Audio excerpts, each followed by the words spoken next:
it would appear, when you use the word list, that you're referring to the engineers, the businessmen, and the architects, and the surveyors as well.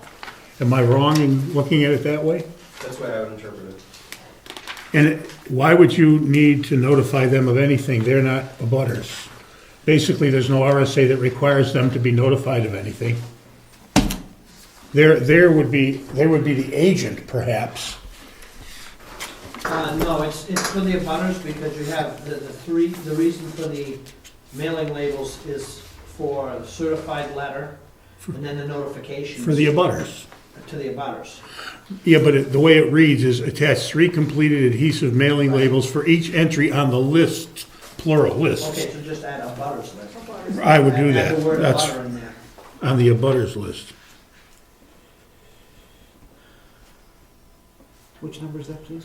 Number 3, entry on the abutters list. Okay, I'm sorry to butt in. Okay, Buttinsky. Page 596, which is 676.4, sheds a little bit of light. It's 676.4, subsection 1C D? No, I'm sorry, it's subsection 1D. Thank you. Notice to the applicant, holders of conservation, preservation, or agricultural preservation restrictions, abutters, upstream dam owners, the Department of Environmental Services Dam Bureau, and the public shall be given as follows. The planning board shall notify the abutters, the applicant, holders of conservation, preservation, or agricultural preservation restrictions, and every engineer, architect, and land surveyor or soil scientist whose professional seal appears on any plat submitted to the board by certified mail of the date upon which the application will be formally submitted to the board. So I guess according to 676.4.1D, we do have to notify them. I don't know if they have to show up, but we have to notify them so that they can be aware of the date that it's being officially I submitted. stand corrected. Don't worry, it was only buried in the bowels of state law. Notice Good work, shall be George. made. Notice shall be mailed at least 10 days prior to submission. So, oh joy. So I guess we have to keep it.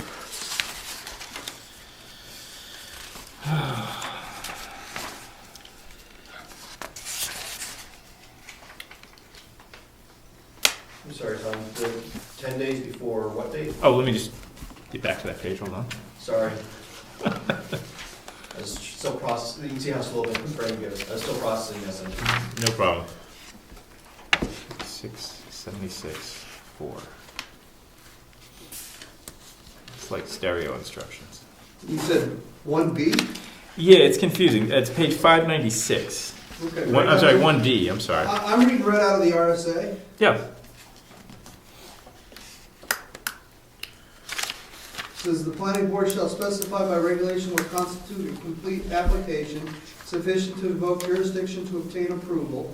A completed application means that sufficient information is included or submitted to allow the board to proceed with consideration and to make an informed decision.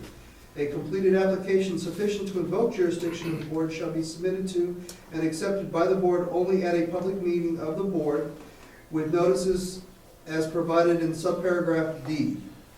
An application shall not be considered incomplete solely because it is dependent upon the issuance of permits or approvals from other governmental bodies. However, the planning board may condition approval upon the receipt of such permits or approvals in accordance with subparagraph I. The applicant shall file with the application with the board or its agents at least 15 days prior to the meeting at which the application will be accepted. The application shall include the names and addresses of the applicant, all holders of conservation, preservation, or agricultural preservation restrictions as defined in RSA 477:45, and all abutters as indicated in the town records for incorporated towns or county records for unincorporated towns or unorganized places not more than 5 days before the filing date. A butter shall also be identified on any plat submitted to the board. The application shall also include the name and business addresses of every engineer, architect, land surveyor, or soil scientist whose professional seal appears on any plat submitted to the board. That's all that paragraph says. Mm-hmm. That's what we said. What was the 10 days? That's further on. That's in subsection D, and I actually think I might have accidentally cherry-picked that one a little bit too much. If we back up a bit, it says, I'll just reread it, the whole thing. So subsection D of that one is, notice to the applicant, holders of conservation, preservation, or agricultural preservation restrictions, abutters, upstream dam owners, the Department of Environmental Services Dam Bureau, and the public shall be given as follows. The planning board shall notify the abutters, the applicant, holders of conservation, preservation, or agricultural preservation restrictions, and every engineer, architect, land surveyor, or soil scientist whose professional seal appears on any plat submitted to the board by certified mail of the date upon which the application will be formally submitted to the board. That's where I stopped the first time. And then beyond that it says, for those proposals near rivers, streams, and downstream of a dam, the planning board shall also notify the owners of the upstream dam and the Department of Environmental Services Dam Bureau by certified mail. Notice shall be mailed at least 10 days prior to submission. So I grabbed that 10 days prior to submission, but shouldn't have, because that refers specifically to the dam issue, which this property has a You're reading that out of dam. what? This is page 596, which is, I'm sorry, you got the RSA's. This is The new book. the just came. six, Oh, because that it's, has words that this doesn't have. What are the dates? this is 67641D, D as in dog. I'm reading right out of the latest. Is that the new one? Well, it's the latest one here. Yep. Wait a minute. Well, I'm just using this. No, I understand. Yeah. I just was curious as to why the words weren't matching up. Yeah, me too. Is this the, oh, this is the newer version. We just got 2 copies of this new version. Ed has pointed it to me. Okay. 67640D. Oh, yes, it has changed. Look at that. How about that? D1. Okay, reading the latest version. Oh, God. Wait, if we just can't get enough of this. Okay. Just to be thoroughly. 676.4, subsection 1D, number 1. Notice to the applicant, holders of conservation, preservation, or agricultural preservation restrictions, abutters, and the public shall be given as follows. The planning board shall notify the abutters, the applicant, holders of conservation, preservation, or agricultural preservation restrictions, and every engineer, architect, land surveyor, or soil scientist whose professional seal appears on any plat submitted to the board by certified mail of the date upon which the application will be formally submitted to the board. Notice shall be mailed at least 10 days prior to submission. Notice to the general public shall also be given at the same time by posting or publication as required by the subdivision regulations. The notice shall include a general description of the proposal, which is the subject of the application, and shall identify the applicant and location of the proposal. Any public hearing on the application, the same notice as required for the notice of submission of the application shall be given. If notice of public hearing has been included in the notice of submission or any prior notice, additional notice of that hearing is not required, nor shall additional notice be required of any adjourned session of a hearing with proper notice, if the date, time, and place of the adjourned session was made known at the prior hearing. All costs of notice, whether mailed, posted, or published, shall be paid in advance by the applicant. Failure to pay such costs shall constitute a valid grounds for the planning board to terminate further consideration and disapprove the plat without a public hearing. So it has changed significantly. Cliff is right. Looks like it's been consolidated and rewritten a bit. But the gist of it's the same. Yeah, we still got to notify these Still people gotta by notify certified mail. So the I answer is think yes, that's we the need issue. it. But you don't have to notify upstream dam holders now. But we do have to Right. notify easement holders, right? Right. we should- Yeah, all the same easement holders. Is it? No, but do we have easement holders listed here? Hold on a We don't moment. have dams in there, do we? Well, we don't have the dam holders in here anyway. But it's not up to us anyways to provide the list of people. It says what they've gotta do. We don't have to pre-type a list. I agree, but About it one, seems about two, like, and all that. it seems like our notification form, though, it would be a good thing to, if that was consistent with what notification was required by the RSA's, right? Yeah. Gonna help out those poor landowners that are applying for conditional uses. Trying to get a swoon on the recreation.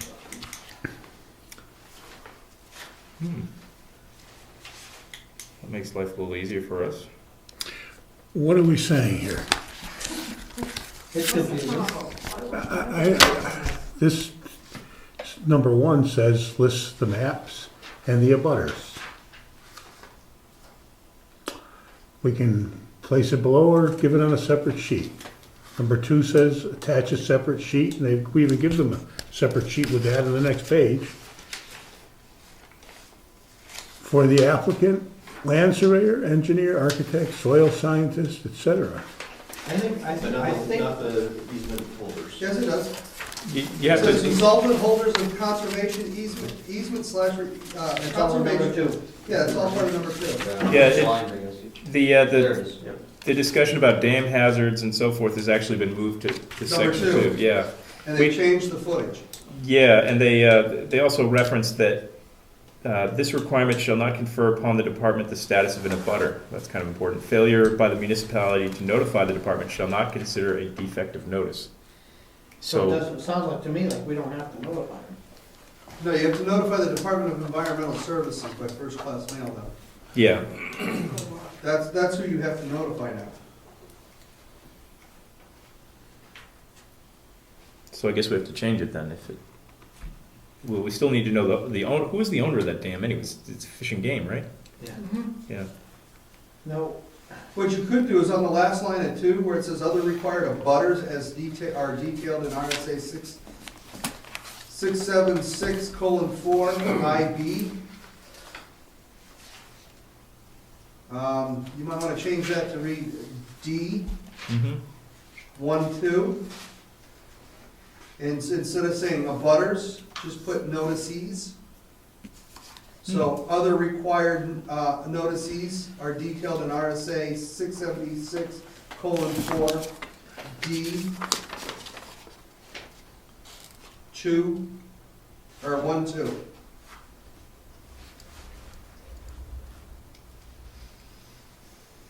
So that was for number 11. No, that was number 2 on page 6 of 7. Okay, 6 of 7, hold on. He's talking about Your right other here. notification form. Yeah, okay.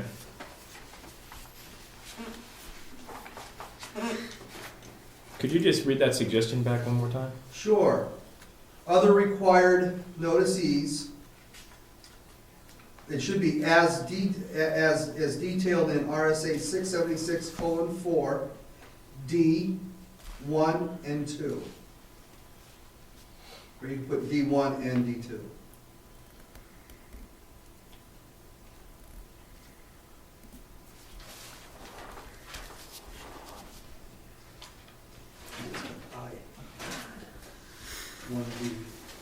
Yeah, we definitely need to change the word abutters to notices because, as we just learned moments ago, that notification doesn't make them abutters, they're just notices. Yeah, because line 1 actually covers 676:4 1B. doesn't it make you wonder why we have to notify them? Damn. Because the It's state's flood hazard, like if you put some sort of, like imagine the ski lodge or somehow below like a big dam that collapsed and people got flooded. I mean, they just want to know. Let me tell Damn you, the beavers. 3 guys that work for DES, I mean, they're. To justify their salaries. So they have to justify their salaries. Make more regulation. Law. Yeah, they have to make more regulations, so they have more enforcement powers, so they have to make more. We have to finish this next month, Ron? And the legislature. Yeah, there's no way we can vote on this to finish this tonight, so if you guys want to move on to something new, because it's 8:30, Well, we can't, well, we have to vote to go past it. No, that's not. that's 9 o'clock. That's not. Nice try. Darn. We have new Yes. business? So I think that on page 5 of 7, Yes. we would also need some changes around 11 and 12, I think. Or we may want to have some changes around 11 and 12. It would seem that way. Perhaps this is best continued to the next meeting. Well done. Then why won't you be at the next one? I got anything to do.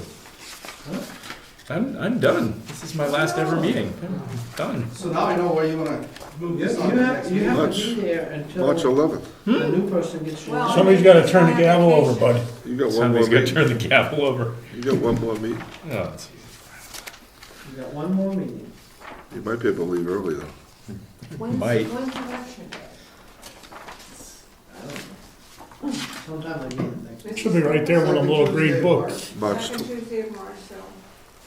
the day after the next meeting. Nice try, Nathan.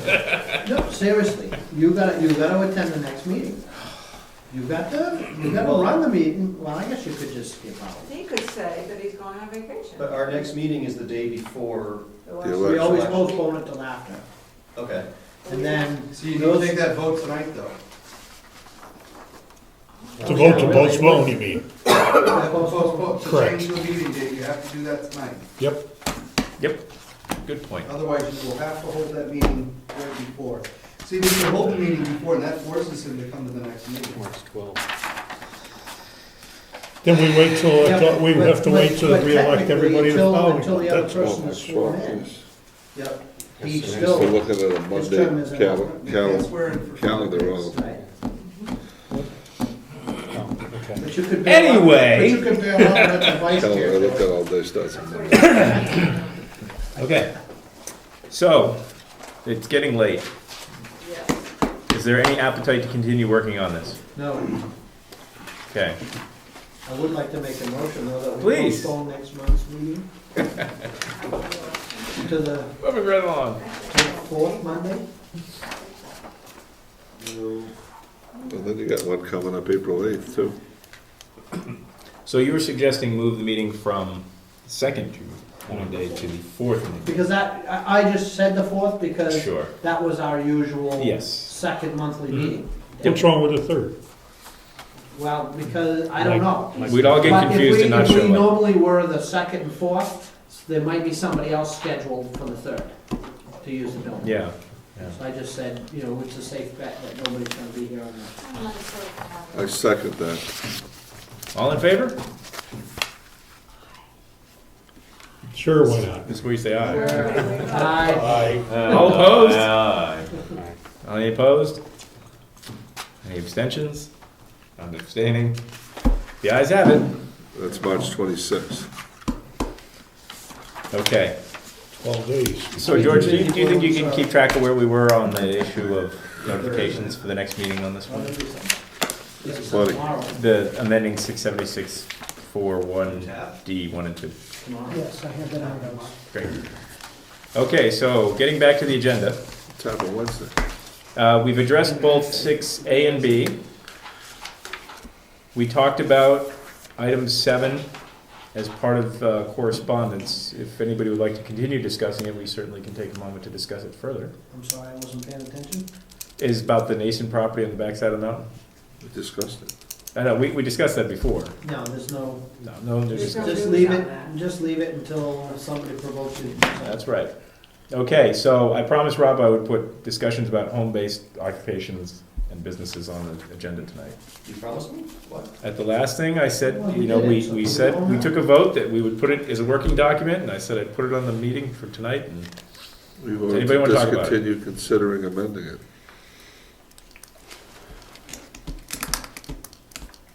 I'm not talking, I don't want to talk about the working document, but Okay. I am, as a member of the public, I am concerned with some of the statements that were made at the meeting where we discussed it. And here, specifically, my concern is around the assertion that our current zoning allows a non-residential, non-agricultural use by itself on a lot, on a property here in town. so that would be like a Starbucks, as long as it had 4 members, 4 people working there. No, so, yes, this would be something, this would be something from the home occupation, cottage industry, permitted uses section, right? So a permitted use that's not, that's separate from a residence. So essentially, it's a commercial use that's non-agricultural, because if it was agricultural, it would fall under agriculture as a primary use.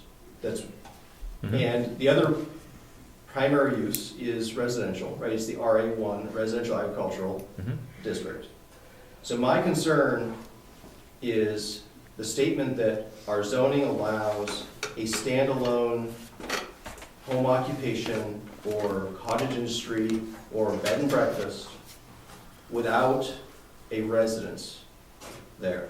Mhm. That's specifically my concern, because I believe that does allow a standalone Starbucks, standalone McDonald's, standalone Walmart. Now, if somebody's living there and so I think a reasonable interpretation of our zoning is that those are secondary uses, those things listed in that section. And so somebody putting a Walmart, even if they live there, putting up a Walmart would not really stand as a secondary use in court. And so I'm not really concerned about that, because we'd be able to stop that. Well, it wouldn't work because it'd be more than 4 employees. I was gonna say, would Right, so Walmart want You were in the Walmart lately? Yeah, you know. Their staffing is so down right now, it's not funny. But Yeah. like something like a, I mean, somebody just opening up some sort of commercial business on a property, to me, seems like that would be that's the kind of thing you'd see in a commercial zone, right? And this is my understanding is it's not a commercial zone. And the difference between home occupation, something that somebody's doing out of there, as a secondary way of making money on their property, which I think is a very reasonable thing to do, that's different than somebody having just owning a piece of property in town and running a business on it. And so that's my concern. I don't know of any problems here in town right now, Mhm. right? I haven't heard anyone complaining or anything like that, but I think we should try to keep it that way. I'm concerned that if we are lax with our enforcement, that we'll be setting a precedent so that when somebody does decide to open up a Starbucks with 4 employees, just on some random lot where they're not living or anything like that we will not have a leg to stand on to stop it if we want to. That's it. What do you got against Starbucks? Starbucks could keep me in this town.